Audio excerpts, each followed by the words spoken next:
हाँ भाई, सबको गुड मॉर्निंग। जल्दी बैठ जाओ, जल्दी बैठो, सभी को गुड मॉर्निंग। कल हम आपको क्या पढ़ा रहे थे? परसेंटेज पढ़ा रहे थे। परसेंटेज में जो बेसिक बेसिक बातें थी वो हमने आप सबको सारी की सारी बेसिक बातें जितनी भी थी वो सारी बेसिक बातें हमने कल आपको बता दी थी। और कल कुछ क्वेश्चन भी करवाए थे परसेंटेज के ऊपर कि परसेंटेज को भिन्न में कैसे चेंज करते हैं और भिन्न को परसेंटेज में वापस से किस प्रकार से कन्वर्ट करते हैं। इस प्रकार के क्वेश्चन कुछ हमने कल करवा दिए थे। बाकी के बचे हुए कल 2 क्वेश्चन हमने घर के लिए आपको होमवर्क के रूप में दिए थे। कल पहला क्वेश्चन होमवर्क के लिए ये दिया था और दूसरा क्वेश्चन ये दिया था। कल कुछ क्वेश्चन हमने करवाए भी थे, जैसे परसेंटेज को भिन्न में किस प्रकार से चेंज करेंगे। कोई भी हमें जो परसेंट मान जो क्वेश्चन में दिया हुआ है उस परसेंट को सबसे पहले हमें किस में चेंज करेंगे? भिन्न में चेंज करते हैं। तो सबसे पहले भिन्न में किस प्रकार से चेंज करते हैं? जैसे कि अपने पास ये है कितनी 16 सही 2/3% है और दूसरी कितनी है? ये 37.5% है। इन सबको हमने आपको भिन्न में चेंज करना बताया था कि अगर किसी भी संख्या के परसेंटेज का चिन्ह लगा हुआ है और उस परसेंटेज को चिन्ह को हटाने के लिए हमें क्या करना पड़ता है? उसी संख्या को 100 से क्या करना पड़ता है? हमें डिवाइड करना पड़ता है, 100 से भाग देना पड़ता है। जैसे कि हमारे पास आ जाए किसी क्वेश्चन में हमारे पास लिखा मिला कितना 20% लिखा मिल जाए, इसकी कितनी आएगी फ्रैक्शन वैल्यू? 1/5 आएगी। अब ये 1/5 आया कहां से? ये सब हमने आपको कल बता दिया था। कहां से आया ये? जैसे कि हमारे पास 20% है, परसेंट का मतलब क्या होता है? इस बटे में क्या लगाना है? 100 लगाएंगे। जैसे 20 बटा कितना आ जाएगा? 100। इनको डिवाइड करेंगे, 1 बार कटेगा, ये कितनी बार कट जाएगा? 5 बार जाएगा। ये कितना आ जाएगा? 1/5 आ जाएगी। 20% की फ्रैक्शन वैल्यू कितनी आएगी? 1/5। तो वही 1/5 आया कहां से? 20% है, परसेंट हटाएंगे तो बटे में क्या लगा देंगे? 100 लगा देंगे, तो कितना आ जाएगा? 1/5 आ जाएगा। इसी प्रकार से हमने कल बहुत सारी वैल्यू आपको लिखवाई भी थी जो आपको क्या करनी है? याद करनी है। ठीक है ना? अब ये भी लिखवाए थे हमने आपको कि 16 सही 2/3 की वैल्यू कितनी होगी, फ्रैक्शन में वैल्यू कितनी होगी, कल आपको बताया था। तो बताओ कितनी होगी? किस किस को याद है कितनी होगी? ये बता सकता है कोई? किसी को भी याद नहीं है क्योंकि आप लोगों ने घर जाकर याद ही नहीं किया।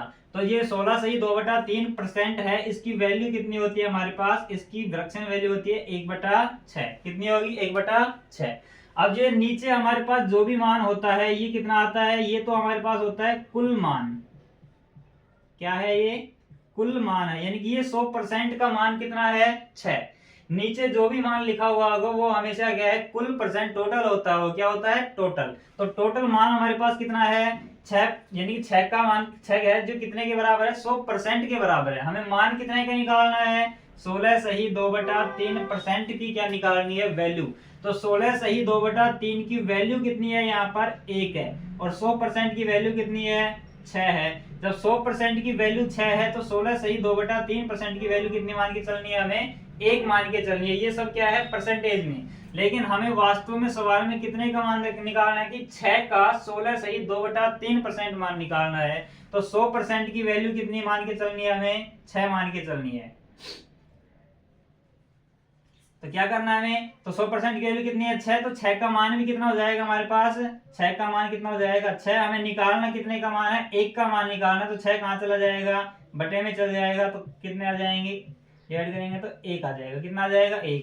अगर इसे बेसिक से करने बैठेंगे तो ये सवाल बहुत ज्यादा क्या हो जाएगा? कैलकुलेटिव हो जाएगा। सवाल का सॉल्यूशन तो निकल जाएगा लेकिन क्या करनी पड़ेगी? हमें बहुत ज्यादा कैलकुलेशन करनी पड़ेगी। जैसे देखिए मैं आपको करके दिखा देता हूँ एक बार।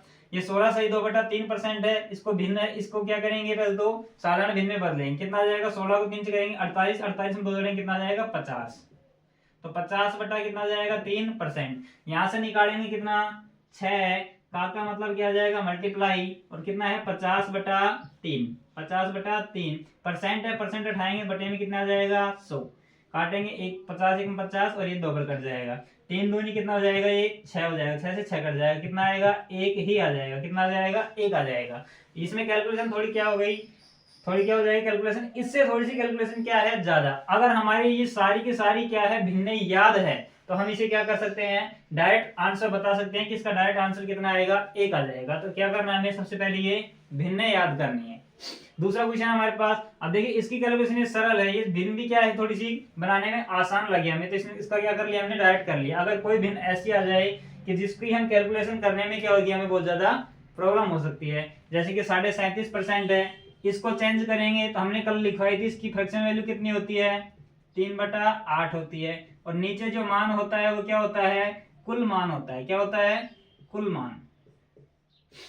अब सवाल में हमें कुल मान कितना दे रखा है, 800, यानी कि 8 की वैल्यू कितनी है, 800।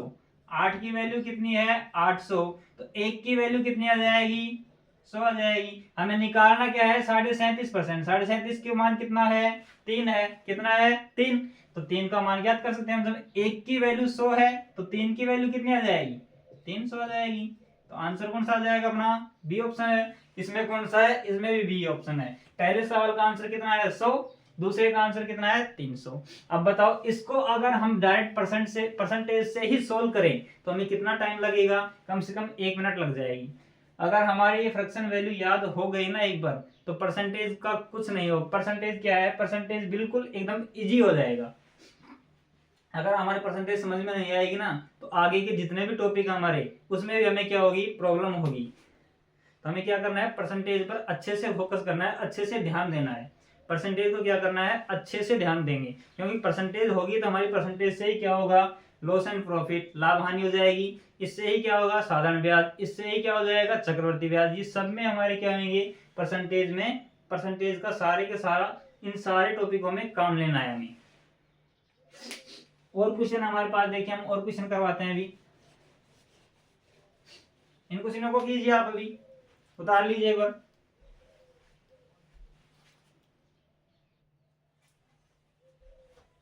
कर लिया ना सबने, सबने कर लिया। चलो मैं आगे क्वेश्चन लिखवाता हूं आपको, लिखिए। एक कक्षा में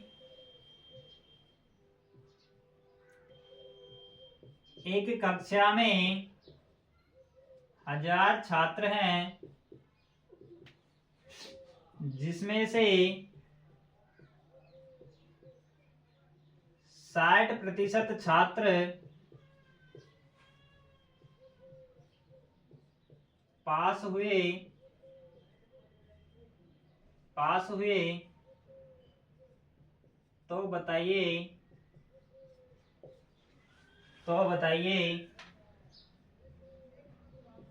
कक्षा में कितने छात्र फेल हुए,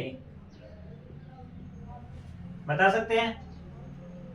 देखिए करना क्या है हमें, हमारी कक्षा में टोटल छात्र कितने हैं, 1000। और 1000 में से पास कितने हो रहे हैं, 60 छात्र पास नहीं हो रहे हैं। कितने पास हो रहे हैं, 60% छात्र पास हो रहे हैं, ना कि 60 छात्र पास हो रहे हैं। ये क्या है, ये परसेंटेज में है, और ये हमारे पास क्या है, ये छात्रों की संख्या है, और ये परसेंट है। दोनों क्या है, अलग अलग है। ये नहीं करना है कि 1000 में से 60 घटा देंगे, डायरेक्ट कितना आ जाएगा, 940 छात्र क्या हो गए, फेल हो गए। नहीं, ये क्या है हमारे पास, ये तो परसेंटेज में है, और ये छात्रों की संख्या है, ये वास्तविकता में संख्या है, ये वास्तविक मान है। कक्षा में टोटल छात्र कितने हैं, 1000 हैं। अगर परसेंटेज की बात करें तो 100% छात्र हैं कक्षा में। कितने हैं, कुल छात्र कितने हैं, 100%। देखिए मैं बताता हूँ आपको, कुल छात्र हमारे पास कितने हैं, वास्तविकता में तो कितने हैं, 1000, लेकिन परसेंट के अनुसार कितने हैं हमारे पास, 100% छात्र हैं। इनको दो भागों में डिवाइड कर लेते हैं, एक तरफ छात्र क्या है, पास, और दूसरी तरफ छात्र क्या है, फेल। परसेंटेज के अनुसार निकाल रहे हैं। 60% छात्र क्या हो गए हमारे पास, पास हो गई। तो ये क्या है, फेल है। बाकी के क्या हो जाएंगे, हमारे पास फेल हो जाएंगे। जब 100 में से 60% छात्र क्या हो गए, हमारे पास हो गए, तो बाकी के कितने बचे, 100 में से 60 पास हो गए, तो बाकी कितने बचे हमारे पास, बाकी के बचे हमारे पास 40% छात्र। और 40% छात्र ही क्या हो गए, हमारे पास फेल हो गए। अब टोटल कितने हैं, 1000, 1000 का 40% क्या हो गया, फेल हो गया। तो निकाल लेंगे 1000 का कितना आ जाएगा, 1000 का 40%, परसेंट उठाएंगे, बटे में 100 लगा देंगे, 2 जीरो से 2 जीरो कट जाएंगे, कितने आ जाएंगे, 400 छात्र हमारे पास क्या हो जाएंगे, 400 छात्र क्या हो जाएंगे, फेल हो जाएंगे। 4 छात्र क्या हो जाएंगे, फेल। देखिए अगला क्वेश्चन लिखिए, अगला क्वेश्चन लिखिए। यदि किसी संख्या में से यदि किसी संख्या में से 50 घटा दिया जाए, 50 घटा दिया जाए तो वह संख्या अपने आप की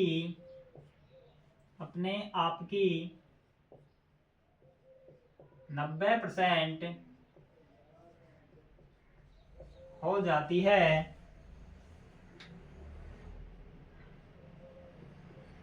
तो वह संख्या ज्ञात कीजिए।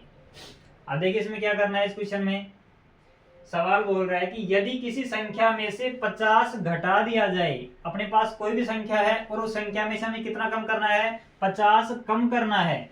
50 कम करने के बाद में वह संख्या अपने आप की कितनी हो जाती है, 90%। पहले संख्या आप खुद कितनी है, अपने आप में कोई भी संख्या कितनी होती है, 100% होती है। कितनी होती है, 100%। कोई भी संख्या पहले कितनी थी, 100% थी। कितनी थी, 100%। उस संख्या में से कितने घटाएंगे, 50 घटाएंगे। 50 घटाने के बाद में वह संख्या अपने आप की कितनी हो जाती है, 90%। तो 100 का 90% कितना हो जाएगा, 90 ही होगा। 100 का 90% कितना हो जाएगा, 90 ही हो जाएगा। तो वह संख्या अपने आप की कितनी हो गई, 90%। कितना, किस वजह से हुई ये संख्या, अपने आप की 90% किस वजह से हुई ये संख्या, 50 घटाने की वजह से। किस वजह से हुई है, 50 घटाने की वजह से।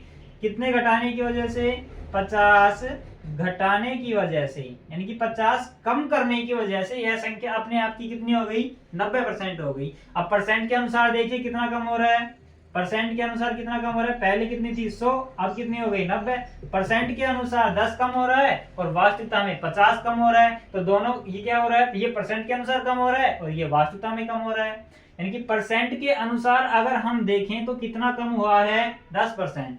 और अगर वास्तविकता में संख्या के अनुसार देखें हम तो कितना कम हुआ है, 50 कम हुआ है। यानी कि 10% की वैल्यू कितनी है, 50 है। 10% की वैल्यू कितनी है, 50 है। कितनी है, 50। हमें निकालना क्या है, 100% की वैल्यू निकालनी है। तो इसको 100 बनाने के लिए कितने से गुणा करना पड़ेगा, 10 से। तो इसको भी कितने से कर देंगे, 10 से। तो ये कितना हो जाएगा, 100%। कितना आ जाएगा, 500। तो वो संख्या कितनी है हमारी, 500 है। कितनी है, 500। तो इस क्वेश्चन का आंसर भी 500 ही है।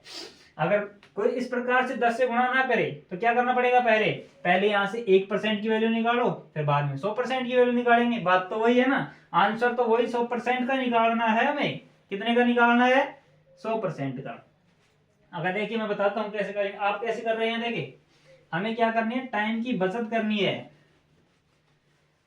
क्वेश्चन को सोल्व तो सभी कर लेते हैं, लेकिन हमें क्या करना है, टाइम की बचत करनी होती है। एग्जाम में सबसे इंपोर्टेंट चीज क्या होती है, टाइम की बचत। और टाइम की बचत किस प्रकार से होगी, इसी प्रकार से होती है।